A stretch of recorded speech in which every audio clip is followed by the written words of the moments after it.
Hello, everyone, and welcome. It is Monday night. Brian Zane here, and it's time for the Raw review live because, Raw just ended, and we all express our grief in different ways. That's why I'm here tonight to give you the rundown, my take on what happened tonight on Raw, where the main event, not the main event, one of the biggest storylines of the night, as you saw in the thumbnail, was Sasha Banks versus Asuka to determine the Raw Women's Champion. We will get to that, and of course we'll break down all the things we saw on Raw tonight, beginning with Randy Orton opening the show.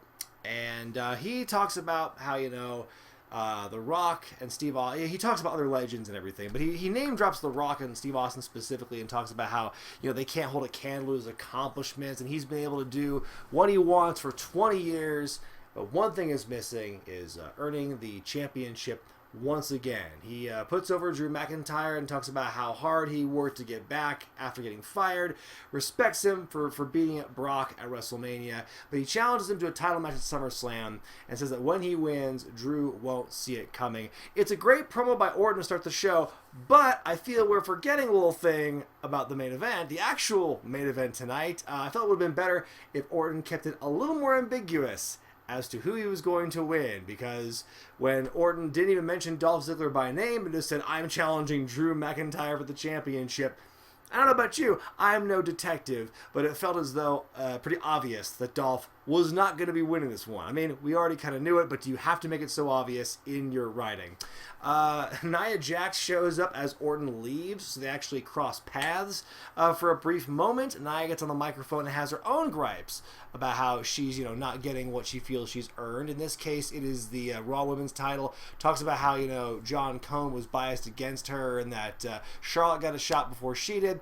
Out comes Shayna Baszler to interrupt, and she says, "Nobody gives a damn what you think, Nia." And then they has fight, and the referees come in to pull it up, and then we get more of that as the night goes on.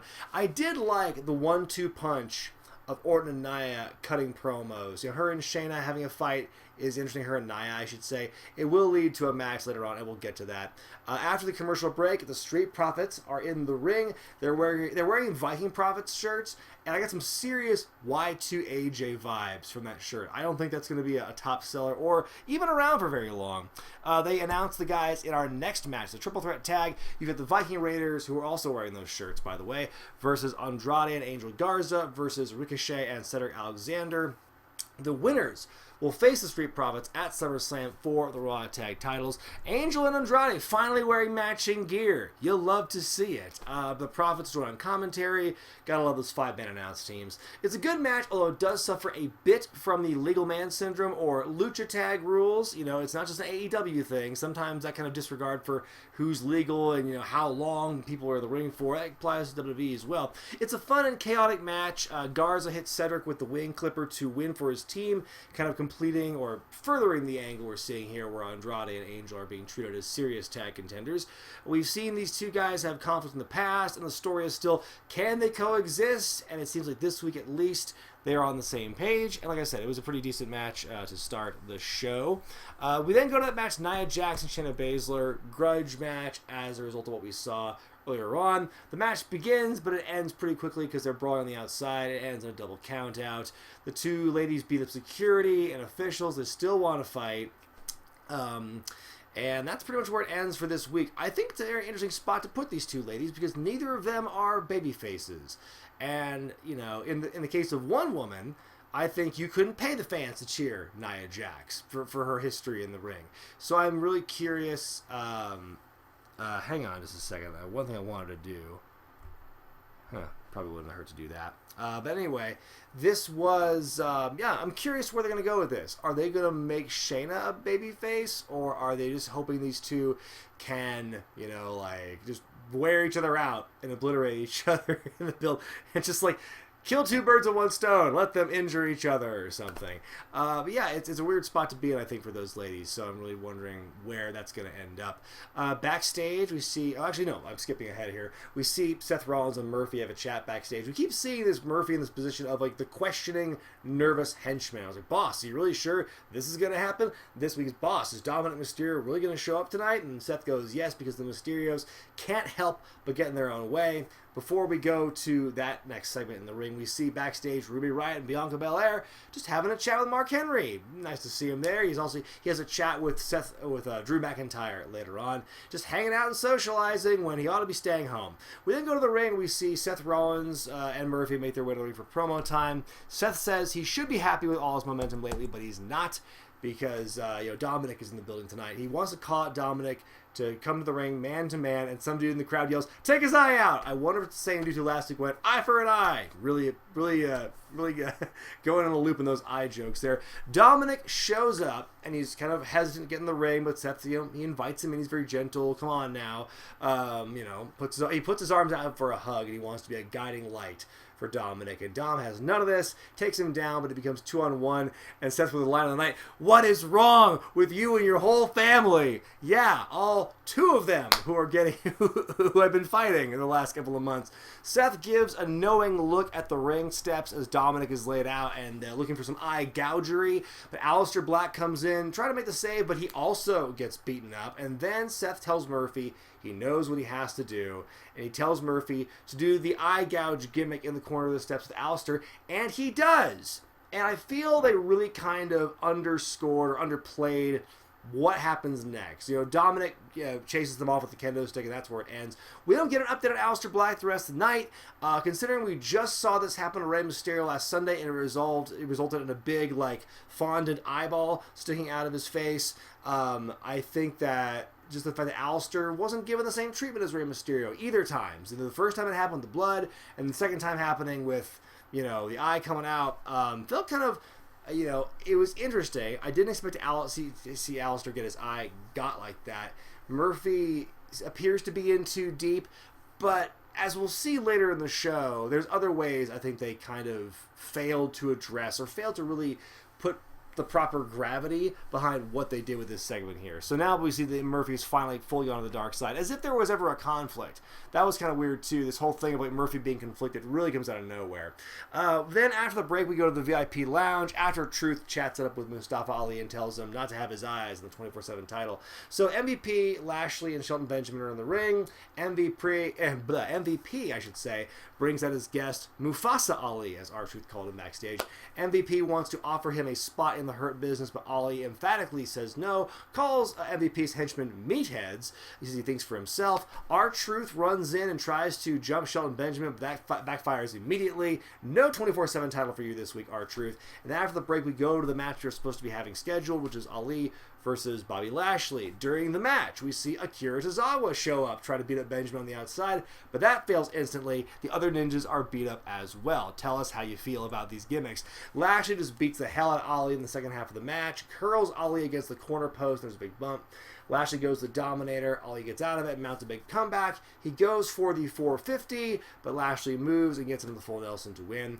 This is a good match, I will say, but boy, welcome back, Mustafa Ali. You came back after being gone for months, and you did this big triumphant thing, and then you get destroyed by Bobby Lashley. I'm not going to say the sky's falling with him, but it doesn't feel like the way to keep his momentum going after the big and much ballyhooed return we saw last week. I felt that was kind of a waste. Then backstage, Dolph Ziggler wearing a Sweet Britney Spears t-shirt says he doesn't know or care what Drew McIntyre's stipulation is going to be for the title match tonight, but he hopes to win and go on to SummerSlam to take on Randy Orton. Spoiler alert, not happening. Raw Women's Championship on the line as Asuka takes on Sasha Banks. This is the result of what happened 2 weeks ago at Extreme Rules, where Bayley put on the referee's shirt, tried to count three for Sasha, I should say. Sasha has the belt, although it's technically not hers. The match didn't end conclusively. It was thrown out. So Asuka's still legally or technically the women's champion, but Sasha has the belt. So who will ultimately win it here? And the big thing here is that the title can change hands in all ways, not just pinfall or submission. That is the setup for this match here. Sasha, before the match, calling Stephanie McMahon a bully for making this match happen, and they say they run the show. Asuka will become the Empress of Nothing, and then Asuka shows up with Kairi Sane. Kairi and Bayley immediately brawl and make their way to the back, making it a straight-up one-on-one match.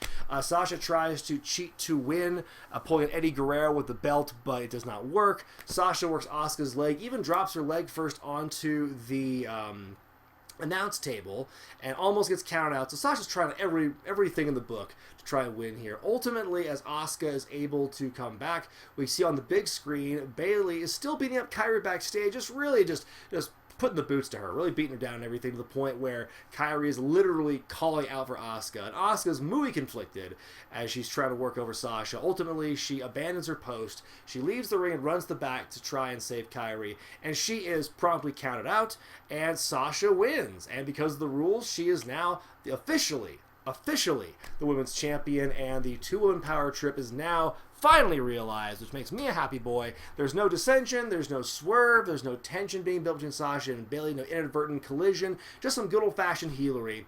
And, I know some will say that Asuka looks dumb in this moment here, and part of me agrees.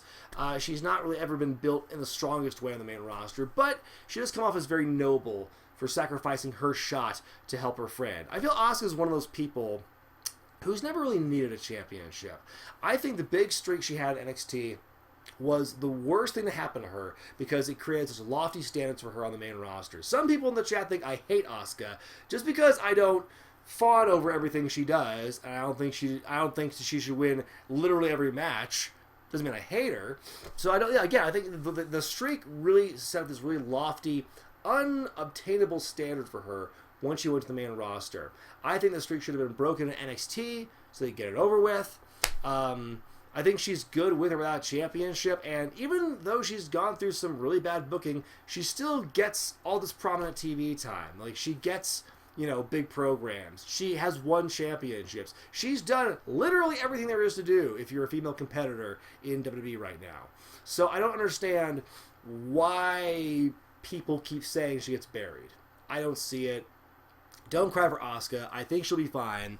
I think that even though I will say that this reign in particular was not very good. If you think about it, the way she won it was clever. It was different how she won the championship via Money in the Bank, just kind of automatically, and then her first real program was Nia Jax, and then this whole thing with Bayley and Sasha, and that ended where it was. So this reign was not one of her best, I would say.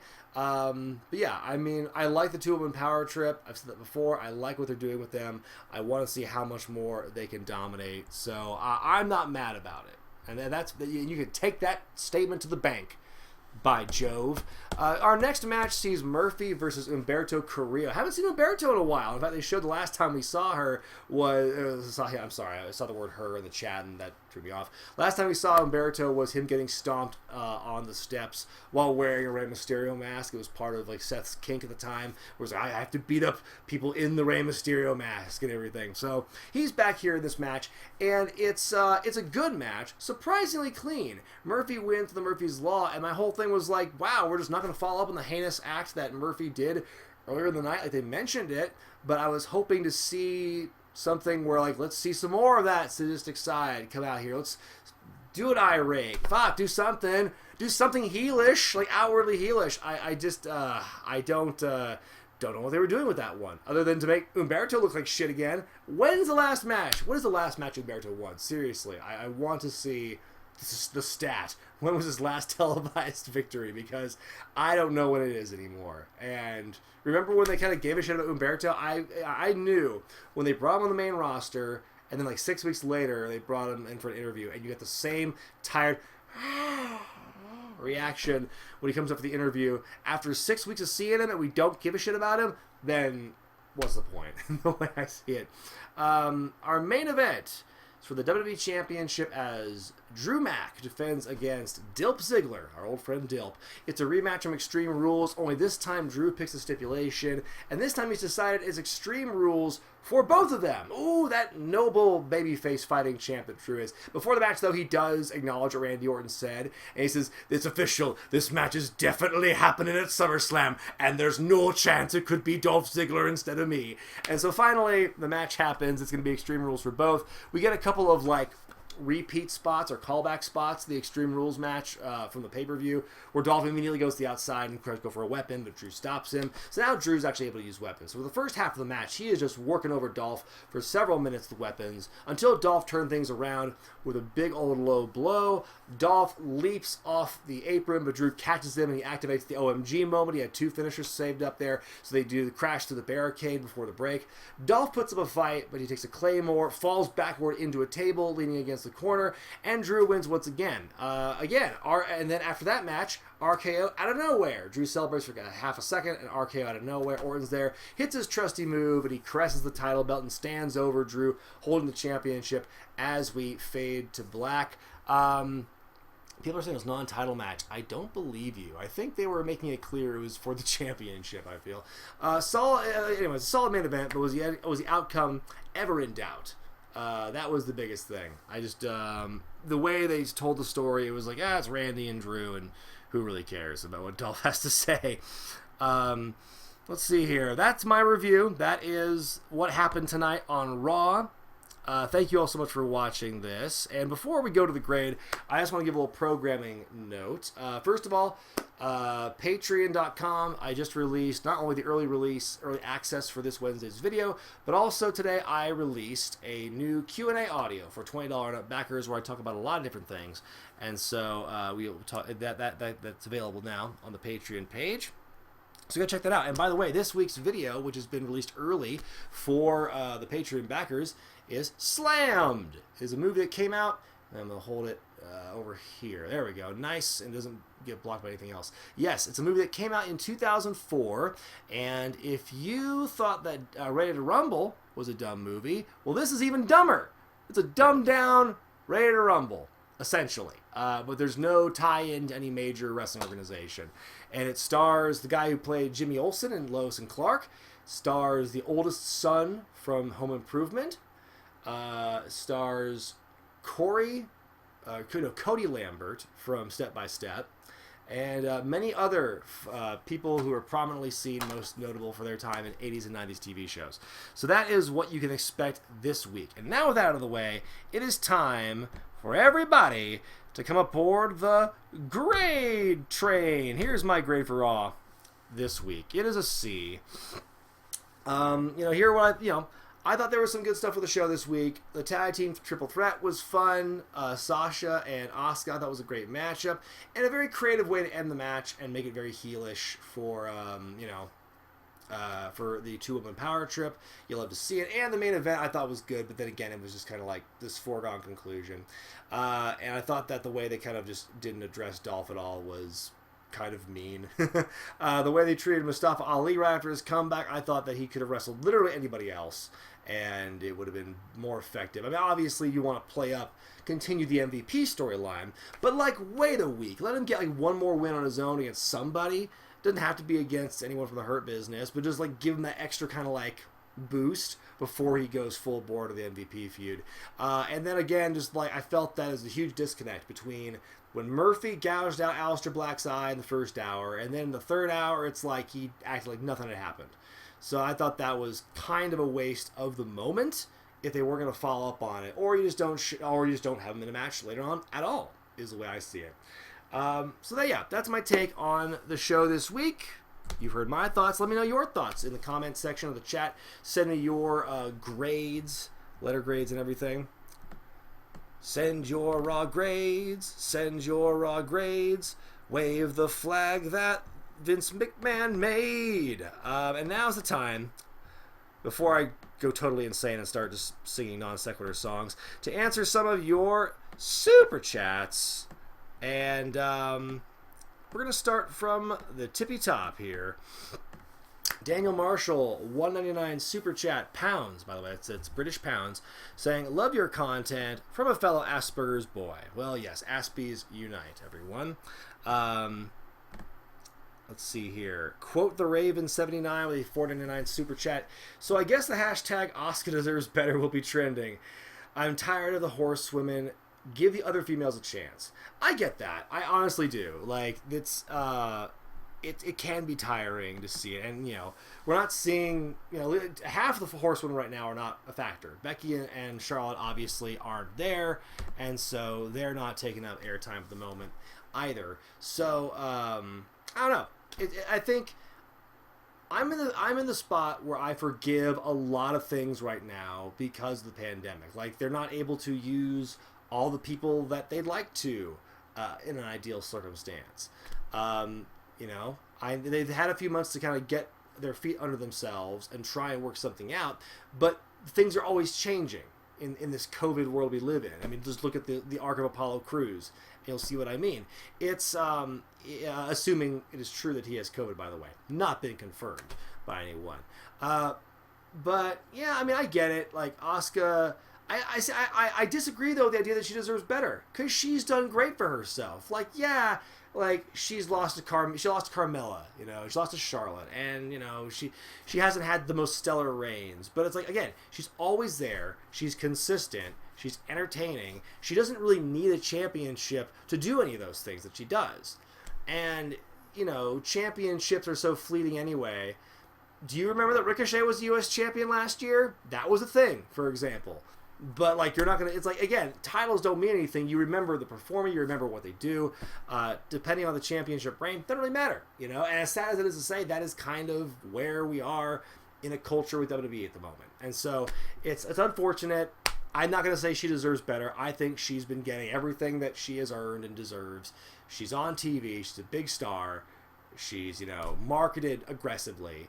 And, she had a tremendous push when she was first at NXT. But you can't maintain that. Like, otherwise it just becomes not fun. It becomes very predictable.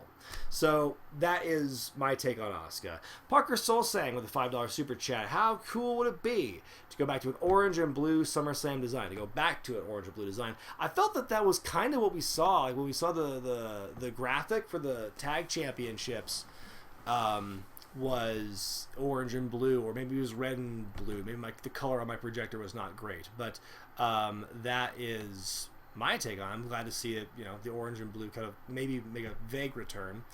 Quote the Raven is back there with the $4.99 super chat. A better ending would have been Asuka getting hit by Bayley before the referee counted 10. Asuka winning by DQ, but that's just me. But, like, again, like, do you really want Asuka to win this match in this super cheap way? Like, ooh, a DQ? That's super weak. Like, and if you think about it, like, her other previous championship wins have all kind of been that backdoor thing. Like, she won the women's championship on Raw by winning a match she didn't even know she was competing for the title. So that was kind of a swerve. And then, like, when she won the SmackDown Women's Championship, it was, like, after Ronda Rousey took out Becky and Charlotte at once. So Asuka's like, hey, look at me. So, like, do you really want her to win by DQ? I thought it seemed like a much better alternative to me. Make new female champions. Okay, then someone besides Asuka then, because she's already been a champion. Yes, make new female champions, but don't go passing the belt around to everybody, because then it doesn't mean as much. Edward Economist with $5 Australian. Guys, he mentions if he doesn't like someone like Wade and Aries. Have I said I don't like Wade Barrett? I like Wade Barrett. I don't have a problem with him. I'm trying to think about that. What if I talk shit about Wade Barrett? Like, yeah, I mean, his push was always bad because he'll start and stop because of injuries, but I don't remember ever, like, saying I don't like Wade Barrett. I feel bad for him more than anything. He's one of those guys who, like, had potential and just didn't really get that opportunity for a variety of reasons. Biggie B, $1.99 super chat. Kofi is hurt. Now Big E's getting a huge push. I mean, let's hope. I mean, they had the segment where Kofi gives him his blessing to go singles action, which is great, and I'm very optimistic, but we will see what happens to Big E, is all I'm going to say. Kellen McIntyre, $5 super chat. Do we have any new promotion graveyard videos in the works? Perhaps some about Lucha Underground? The next promotion graveyard I have scheduled right now, and my schedule goes all the way to next year, is scheduled for December. I'm not going to say what it is, but the goal is I'm giving myself that amount of time because it's going to be hopefully like a big project. It's not Lucha Underground, but that is the goal I have right now. If something else comes up between now and then where I just have to cover it, then yes, I'll probably slip some in there. Urban Wrestling Federation's been a big one that's been requested for a while. Like 5-star wrestling's come up a lot. So yeah, there's plenty of dead feds I can still cover. Mr. Poison B with a $5 super chat. Do you think Sasha and Bayley are in danger of reaching Charlotte Flair levels of overexposure? I guess, first off, let me ponder on that for a second. It's hard to drink water now with a mustache, I find. Anyway, I think just because they are in that spot now where they have all the belts, there's going to be some exposure. There's going to be some overexposure. Do I think it will get tired like it did with Charlotte for a while? I think the difference is Sasha and Bayley have consistently won their matches for the most part, while Charlotte has kind of a losing record over the last year, I feel. Like, you know, they gave her the SmackDown Women's title last year for Mania, specifically because, like, why the fuck should we care Charlotte's in this match? She doesn't win her matches. How did she even get in this spot? So that's the kind of, that I think is where a lot of the anger comes in with Charlotte, is that she's still pushed as a really big deal, despite the fact she loses most of the time. Whereas Sasha and Bayley are winners. Charlotte is a winner with no winnings. That is the difference. And so I feel that with Sasha and Bayley, I just think, you know, I like the shtick, and I know that not everyone likes it, so I guess it's a matter of, like, to each their own. It's their own personal opinion if they like Sasha and Bayley's act.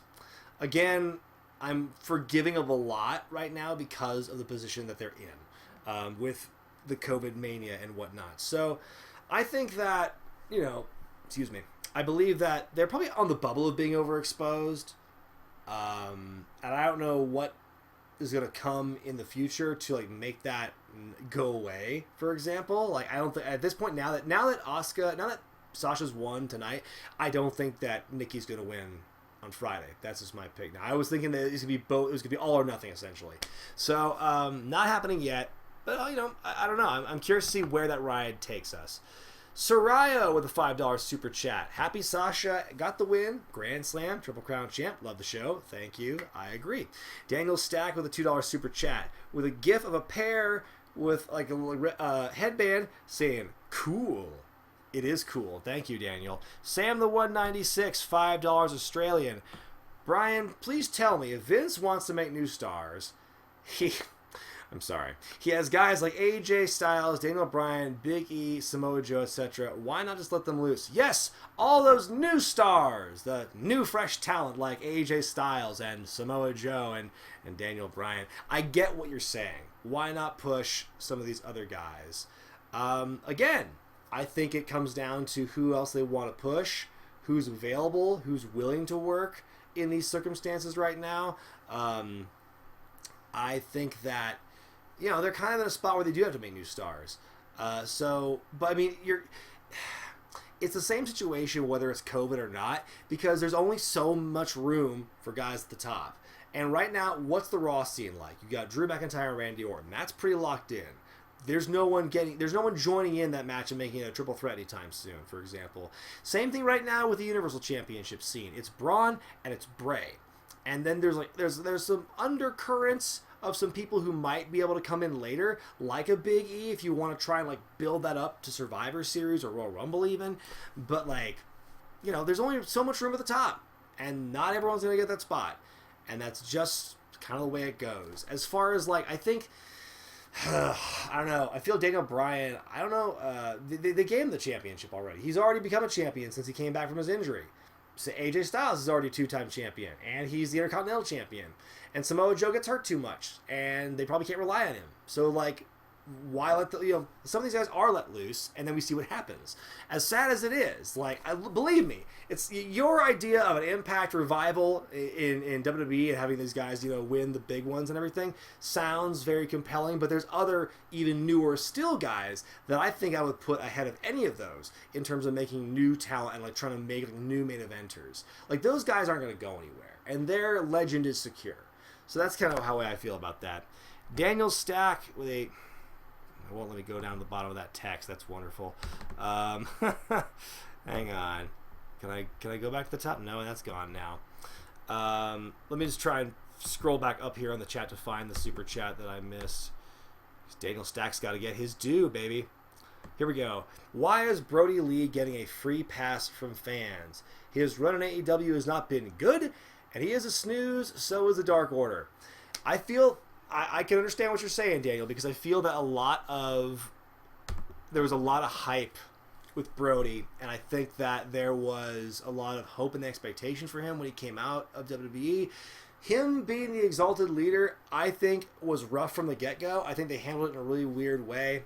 And I feel that ever since his match with Ambrose, he's kind of like settled in, and like his role now is better, but the Dark Order doesn't feel as strong as it did when he was the Exalted Leader. It's been a weird trade-off there. As far as giving him a pass, yeah, I mean, I've been critical. I was critical of a lot from the Exalted Leader when it first happened. I think he's kind of in a spot now where there's a lot less pressure. I think they gave him way too much pressure when they first had him debut. Like, as the answer to the mystery of who's the leader of the Dark Order, and to put him in a world title program with Moxley from the get-go with like zero build, that was not very well executed. And I think he should have been kind of like on the rise for a lot longer before challenging Moxley when they did. So I think that's unfortunate. They kind of did him dirty in that regard, but they are kind of slowly rebuilding him or kind of making him a relevant character. I love the stuff he's doing now with Colt Cabana. I think that program is entertaining and it's curious. I really want to know where that goes.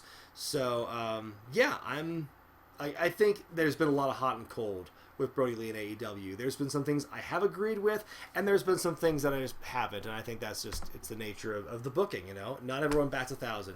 Quote the Raven 79 with another $4.99 super chat.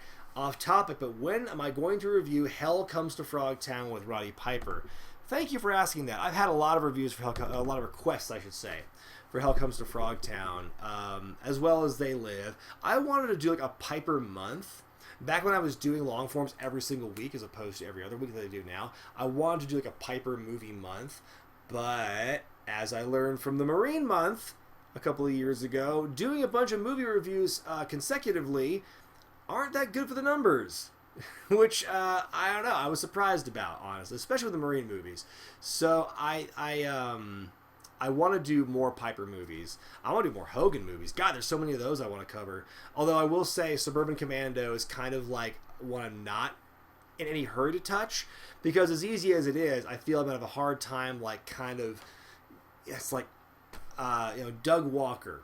I'm going to say his name, and that's kind of a toxic brand right now, the Nostalgia Critic. It lost a lot of its luster in the last couple of years, but man, like his Suburban Commando review, I feel is untouchable, and anything I do to try and do my own thing is just going to immediately be compared to his. I can't beat Christ, I Was Frozen Today as like your big cutaway. I mean, even if I mention that, I might as well just literally like, and here's the link to his review in the corner. That's kind of how I feel about it. Mr. Nanny's one I could definitely talk about. I want to do more of the Thunder in Paradise. I want to cover the rest of the Thunder in Paradise trilogy, because it was a show, and then they took a couple of the episodes and made them feature length. So I'd love to do some more Thunder in Paradise in the future as well. Carrillo with the $2 super chat. Do I think Otis will his MIB cash in, and on who? Who do I think he will cash in Money in the Bank on?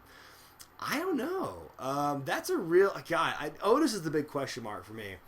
If things played out as they were expected to, there was never a pandemic, Otis would not be Money in the Bank winner right now. I can guarantee you that. That was strictly a thing where it's like, you know what? Things are going crazy. Let's just go with the absolute wildest possible outcome, and now we don't know what we're going to do with ourselves. I don't think he's going to become champion. I think he's going to cash in and not win it, but I don't know against who. I don't know if it's going to be a thing where it's like Bray becomes a champion and he tries to cash it on him, but that fails miserably, or if he tries to deck Braun and it just totally backfires, like, it's a good one, you got me good there, Tucky, Brawny, whatever your name is. And so I don't know what they're going to do with that one, but it's definitely a big question mark, and I think no matter what happens, I think people will be disappointed, which is what happens every time there's a Money in the Bank cash in. Sam the 196 with $2 Australian. What do I think about Mania 37? We'll go ahead. I don't know. I'd like it to be, because I'm sick of traveling all the way across the country for Mania. I wasn't too thrilled about flying cross country for Tampa after having done the New York thing. But yeah, if Mania happens as planned in Los Angeles, I'd like that a lot. At this point, I'm not holding out. I'm not holding my breath. But I'd like for there to be an LA Mania. just to make it easier on me, my West Coast self. That's my thought on that. Random guy 6732 asks if I'm actually autistic. Yeah, no, I'm lying about it. No, yes, I was diagnosed with Asperger's at an early age, but I didn't know about it until I was in high school, which is a really big mind fuck if that's never happened to you. Some people just get diagnosed late, and that's fine, but I believe I was diagnosed and I was just never informed by my parents about it. I knew that I was different growing up because I went to like a special ed preschool, and like I know that my mom like fought for me to be integrated into regular non-special ed classes, but it never dawned on me just what the issue was, and I guess I never asked about it. So that was my introduction to finding out. But yeah, I don't consider that to be any kind of hindrance, and I do think it's silly when people use autistic as an insult, or for worse yet, a replacement for the R word as an insult. I think they've been really clever. Oh, I'm not calling you that. I'm calling you this other thing that's not like a dirty word yet. So, haha, I'm so clever. But yeah, when you do that, well, you're not. And people have said, I guess if you yourself are on the spectrum, I guess you can make fun of yourself if you really want to. That's not something I really do. I will acknowledge that I have it, but I'm not going to try and turn it into a joke. Joshua Lasso with $2 super chat. Where do I think Asuka goes from here? I think she's going to just keep doing what she's doing. Where she's going to be there. She's going to be a reliable talent to be in good matches, to get people over, to occasionally win championships herself, but she doesn't need them. I think she's over no matter what. That's where I think Asuka's going to go from here. PD Gaming with a $5 super chat. Thank you for doing these reviews. I haven't watched WWE live for a while, so I appreciate these to keep me up to date. So, thank you for watching. I appreciate it. I'm glad you like these live reviews, or the reviews in general. Not everyone likes the live reviews, but we're at 452 people right now watching, and we're actually on the increase from where we were earlier. So, thanks, y'all, for your support for this. Mandy should be the Valley for Heavy Machinery, not just... where is Tucker? What is the status of Heavy Machinery right now? It's so confusing. Like, has Tucker been hurt on and off this whole time? Like, they brought him back once for something. I forget now what it was, even. It was, like, soon after he won the Money in the Bank thing. Who do I pick to win? Baszler, Loomis, Thatcher. That's an insane matchup. They already went the wild card route with Bronson Reed winning last week, but I don't know. I don't know who you'd get. It's an insane matchup, just like on paper. Like, why are these three together? But it can work. I think it's crazy enough to work. I think if I had to pick one, I'd probably say Baszler is my pick, but we will see.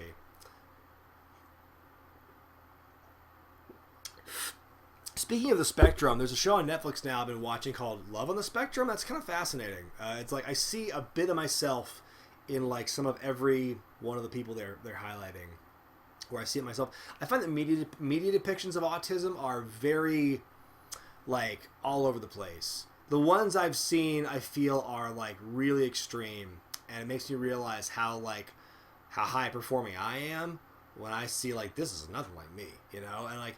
Sometimes, there was a movie even called Adam that came out many years ago, and it was specifically about a kid with Asperger's syndrome. I'm like, that's not me. Like, it was really weird to see that. So, I feel the media portrayal of people with autism has been kind of touch and go. I know that there was a character in, what's a show? I want to say Parenthood that had a character like that, but I never saw that show, so I can't really speak to that one. Let's see here. How long will Sasha keep the Raw Women's title? Yeah, her track record's not very good. I don't know. It's like I feel who is left to challenge the two-woman power trip right now, because like Nikki and Alexa, I don't think they're really in a position of strength right now. Asuka, we see what happened to her. Although I did like, I forgot to mention this in the Raw review, is that you see her like walking out of the trainer's room after the matchup to check on Kairi, and she's just like, she's sullen for a second, and she starts screaming in Japanese. So maybe that's going to be some kind of like revenge storyline, and maybe she could win the championship back. Who knows? But I don't really know like who is going to be the woman or the women to knock off the power trip right now. Like what women's tag team right now is in a place where they can feasibly and realistically beat Sasha and Bayley? I just don't even know. It's like, it's such a weird thing. Daniel Stack, $2 super chat. How much AWF did I watch? It looked terrible. I watched enough. That's all I needed to watch, honestly. Darren Unger with a $4.99 super chat. Should they get rid of the brand split? Seeing the same wrestlers on Mondays and Fridays is getting old. Again, that is something I think you can kind of, I would be more forgiving of because of the pandemic. What happened to the whole, like, not the superstar shakeup, what do they call it? Not the wild card rule. What do they call it? Like, whatever gimmick they have now where somebody can hop to a different show, like, 4 times a year. They've only implemented it one time, then it was like they've never addressed it again. And I'm like, what happened? Why are they not doing that? I feel now would be a good time to try. Like, they did it like once with King Corbin and once with Charlotte, and that was it. And like, I think now would be a time to try and bop some people around, honestly.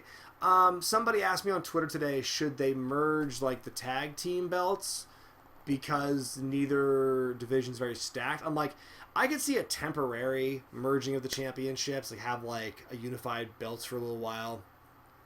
Brand to brand invitation. Thank you for that one, because they only use it so little. So yeah, I could see like kind of a temporary merging of the belts just to try and like bolster the tag divisions on both sides. Make it a floating title, kind of like what the women's belts are right now. With the mid-card titles, I would not want to unify them because I think there's enough people in the mid-card you could feasibly have them challenge. So, yeah, I could see a temporary one, and then, like, once things go back to normal and they're able to run shows in kind of the old way again, then you can kind of, like, separate them once again. I don't know if it would be a permanent unification. Only teams with steam, and that's not a whole lot of them. Yeah. Will we see authority figures come back? I'd like to see authority figures come back, but not like... I don't want to go down the slippery slope because I feel everyone eventually becomes absolutely corrupt with power. But, I mean, I feel that right now, the current state they're in, I hate the fact they justify matches happening because the wrestlers just make it so.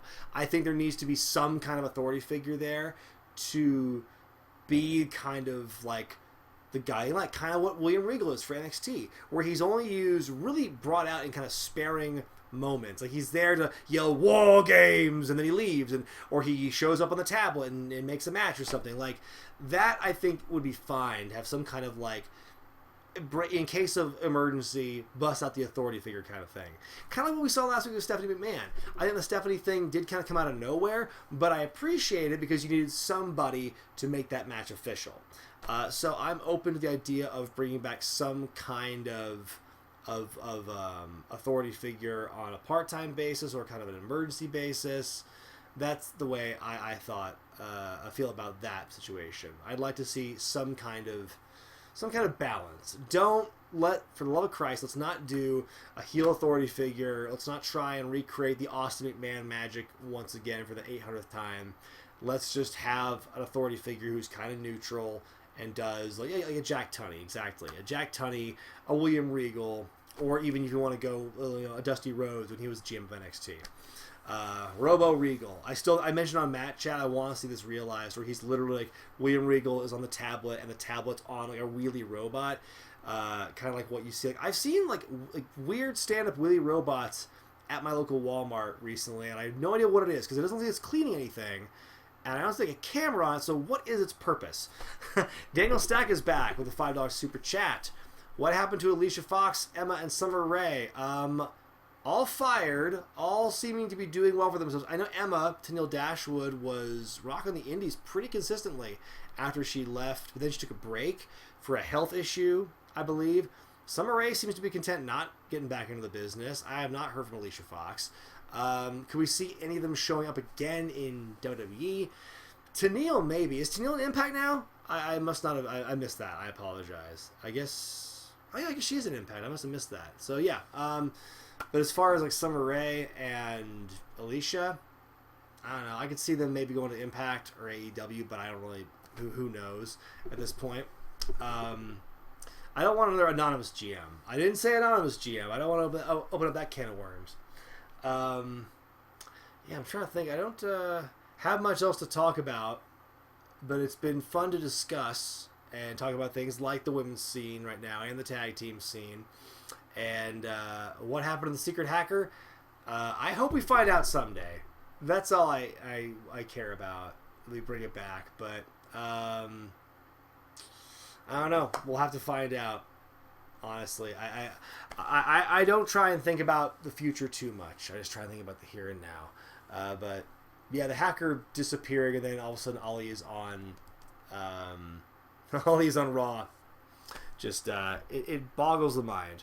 But this has been a fun stream tonight, folks. Thank you so much for watching. Got almost 500 people watching. You guys are amazing. Thank you so much for watching. If you missed this review at all, it will be up archived, and it'll be made live again soon after it's done processing. And then you'll get to watch and see my thoughts on the show then. But thank you all so much for your continued support here on the channel. I really appreciate it. And thank you so much for watching this and my other reviews. Again, this Wednesday night, or Wednesday morning actually, is Slammed. I was about to go, you're going to appreciate this one, bro, but I already did the Vince Russo impression on Friday, and, you know, I wish Russo were writing this thing, because he'd do a much better job than whoever wrote this piece of shit, and you're going to see me talk about it this Wednesday. But if you're a Patreon backer of the $5 and up variety, you can watch it right now on patreon.com/wrestlingwithregret, along with a bunch of other exclusive perks. I missed a super chat. Hold up. AJ Daniels $5 super chat. Is this Orton's best run in a while? Yes. Yes, it is. And that's the best way I can describe it. It is his most spectacular run it's been in a very long time. And this has been one of the best live streams I've had in a long time. Since Friday even. But we'll be back. I'll be live once again Friday morning with a live stream of a video game of some kind. I'm working to get Feel the Bang to work for me. I'm not a hacker. I've had a real hard time getting these hacks to work, but I want to get Feel the Bang working. The fact that I'm even doing these live streams is in defiance of my technological skills in terms of technology and live right now. So be glad I've gotten this far, folks. And then Friday night, of course, is SmackDown Review live, but Wednesday, of course, is Slammed. And yeah, that's what's on tap for this week, folks. Thank you so much for watching. I'm Brian Zane, and I will see you next time.